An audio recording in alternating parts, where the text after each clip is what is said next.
Bismillahirrahmanirrahim. Assalamu alaikum. The book in my hand is The Sword of Allah by Major General A.I. Akram. The famous general of Islamic history, Hazrat Khalid bin Walid. ये book हज़रत खालिद बिन वलीद के बारे में है, हमारी तारीख़ के इस्लाम के बहुत बड़े जनरल, बल्कि मेरा ख्याल है सबसे बड़े जनरल, क्योंकि उनको जो ख़िताब मिला, जो हुज़ूर अकरम सल्लल्लाहु अलैहि वसल्लम ने लक़ब उनको दिया, वो दोबारा किसी के नसीब में नहीं हुआ। और ज़ाहिर है ये कोई एक ही हो सकता था, सैफ़ुल्लाह या द स्वॉर्ड ऑफ अल्लाह, अल्लाह की तलवार। तो ये उस बुक का पेज है 479। It's very much interesting, very much informative, a magnificent written piece about a magnificent personality. In 1641, Ayaz bin Ghuram died.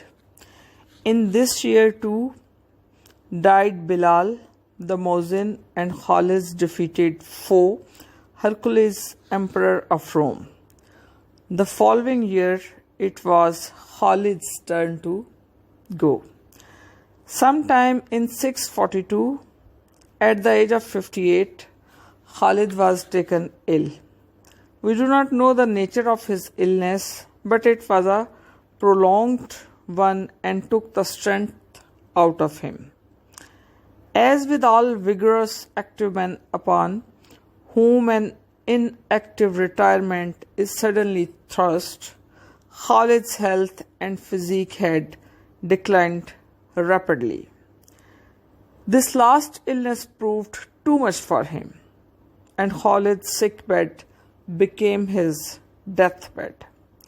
He lay in bed, impatient and rebellious against a faith which had robbed him of a glorious, violent death in battle. Knowing that he had not long to live, it ached him to await death in bed. A few days before his end, an old friend called to see him and sat at his bedside. Khalid raised the cover from his right leg and said to his visitor, "Do you see a space of a span or a hand on my leg which is not covered by some scar of the wound of a sword or of an arrow or a lance?" The friend examined Khalid's leg and confessed that he did not. Khalid raised the cover from his left leg and repeated his question.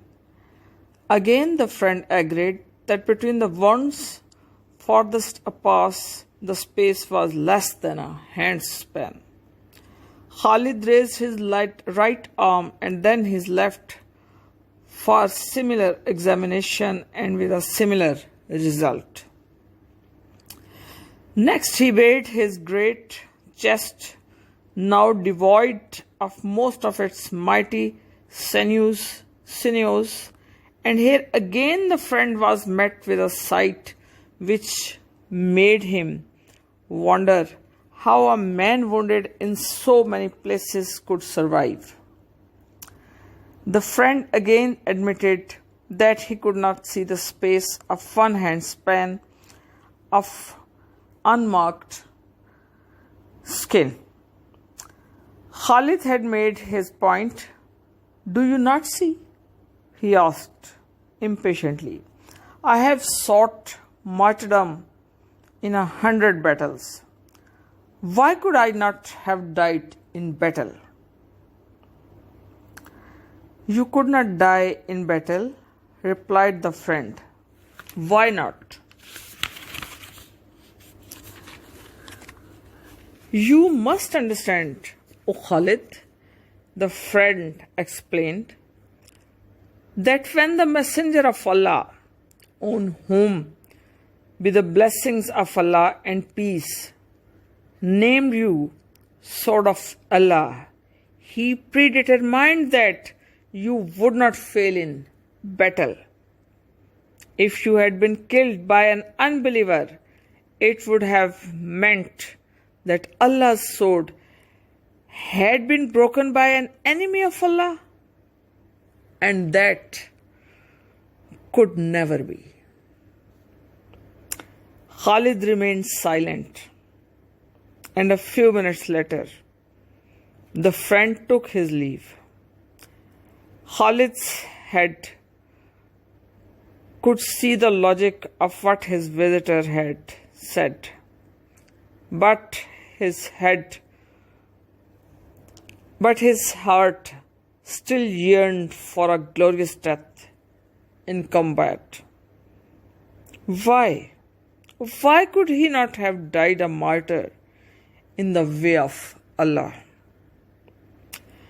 On the day of his death, Khalid's possessions consisted of nothing more than his armor and weapons, his horse, and one slave, the faithful Hammam.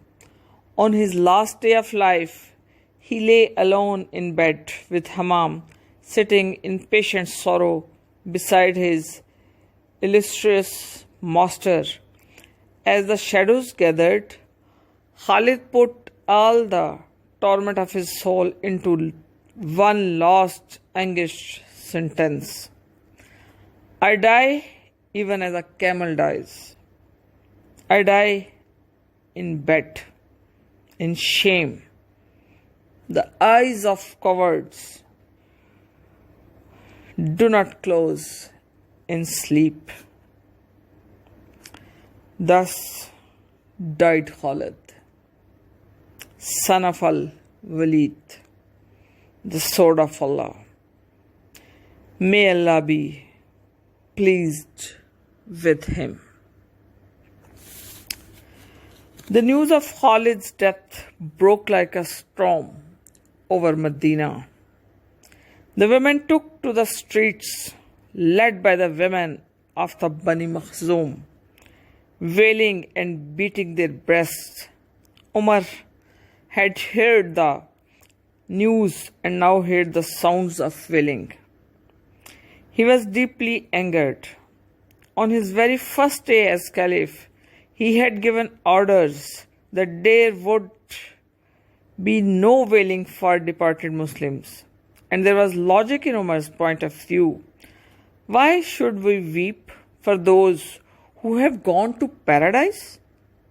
The blissful abode promised by God to the faithful. Umar had enforced the order, at times using his whip. Umar now heard sounds of wailing. He stood up from the floor of his room, took his whip, and made for the door. He would not permit disobedience of his orders.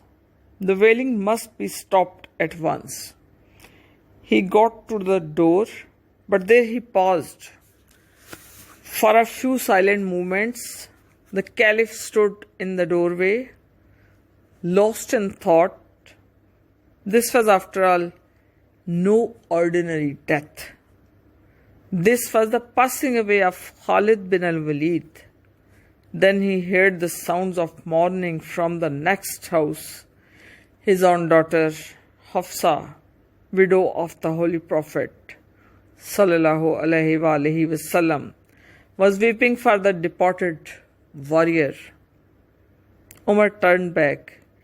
He hung up his whip and sat down again. In this one case, he would make an exception. Let the women of the Bani Makhzum say what they will about Abu Sulaiman, for they do not lie, said the Caliph. Over the likes of Abu Sulaiman, weep those who weep. In Emesa, to the right of the Hama road, stretches a large, well-tended garden, which has lawns studded with ornamental trees and flower beds, and is traversed by footpaths. At the top end of the garden stands the mosque of Khalid bin al-Walid. It is an imposing mosque with two tall minarets rising from its northwestern and northeastern corners. The inside of the mosque is spacious, about 50 yards square, its floor covered with carpets and the ceiling upheld by four massive columns. Each of the four corners of the ceiling is formed as a dome, but the highest dome is in the center at a considerable height, and from this dome several chandeliers are suspended by long metal chains. In the northwest corner of the mosque stands Khalid's shrine, the last resting place of Abu Sulaiman. The visitor walks up the garden, crosses the courtyard of the mosque, takes off his shoes and enters the portals. As he enters, he sees to his right the shrine of Khalid. The actual grave is enveloped by an attractive domed marble stretch which gives the impression of a little mosque. Within the larger one, the visitor, if so inclined, says a prayer and then loses himself in contemplation of the only man who ever carried the title of the Sword of Allah. And if the visitor knows something about Khalid and his military achievements, he lets his imagination wander and pictures of an attack by Khalid flicker through his mind. He sees a long dark line of horsemen emerge from behind a rise in the ground and charge galloping at a body of Roman troops. The cloaks of the warriors fly behind them, and the hooves of their horses pound the earth pitilessly.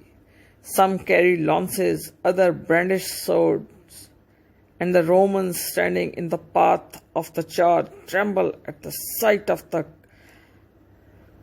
oncoming terror, for they are standing in the way of the mobile guard, whom none may resist and survive to tell the tale. The line of charging horsemen is not straight, for it is impossible to keep it straight at such a mad, reckless pace. Every man strives to get ahead of his comrades and be the first to clash with the infidel. Strives to get ahead of all but the leader, for no one may or possibly could overtake the leader. The leader gallops ahead of the Muslims, a large, broad-shouldered, powerfully built man. He is mounted on a magnificent Arab stallion and rides it as if he were part of the horse. The loose end of his turban and his cloak flutter behind him, and his large, full beard is pressed against his chest by the wind. His fierce eyes shine with excitement, with the promise of battle and blood and glory, the glory of victory or martyrdom. His coat of mail and the iron tip of his long lance glint in the clear sunlight, and the earth trembles under the thundering hoofs of his fiery charger. Perhaps beside him rides a slim young warrior, naked above the waist. The visitor sees all this with the eyes of his mind and with the ears of his mind. He hears.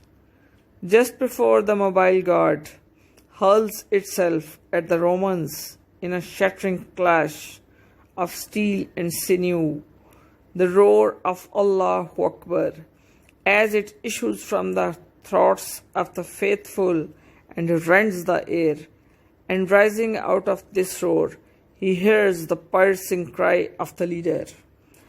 I am the noble warrior. I am the sword of Allah. Khalid bin al-Walid.